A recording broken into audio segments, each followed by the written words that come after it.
gut. Seit ein paar Wochen ist er wie verändert. Seit ein paar Wochen ist er wieder jung. Er flackt im Rasen draußen in der Sonne und sagt, das Arbeiten ist mir voll zu dumm. Er tragt gut Jeans und die Haare wachsen ihm ins Knall. Er strahlt übers ganze Gesicht und die Koteletten tragt er wie der Elvis Presley. Ich weiß nicht, was ist mit meinem Vater passiert. Sein Auto hat er auch schon lang nicht mehr gewaschen. Statt ihm macht jetzt Yoga in der uns. Er hat einen Ohrring und ein Bart von Ketten. Ja, und auf das ist er so unheimlich stolz.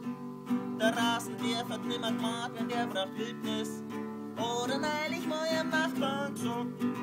Und weil der Blätter hergekriegt hat, hat er seine Hosen bezogen und er mein nackerten Hals schon mitgezogen. Mein Papa hat ein Marihuana-Pump, dem ist der Typ wieder völlig normal.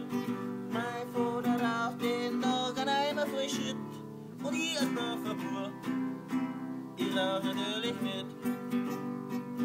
Weil der Burli hat uns letztes Mal gesagt zu mir, hau die Zürcher da, jetzt rauchen wir uns gescheit ein. Er hat einen roten Libanesen über den Tisch um mich geschoben, ich hab mir gedacht, das ist nimmer der Kreis. Und wieder Zürcher, wieder Nosen im Winter, oder seid sie dann wieder zart.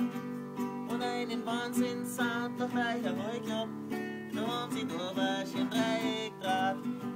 Er ist ein lustiges Büscher, wo mein Bruder und auch meine Großmutter auch fleißig mit. Das war aber, bis wir die so weit gehabt haben. Aber zum Schluss hat sie's dann doch kapiert. Ja, drum wachsen jetzt im Rasen oder vorweilig Marihuana-Baum in den Himmel auf. Und jeden Tag in der Früh siehst du, stehen die zwei eingehüllt in blauen Rauch.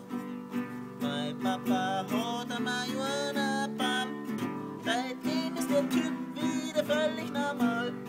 Mein Vater raucht den Tag ein Eimer voll Shit und ich als Dorferbur, jeder natürlich fit.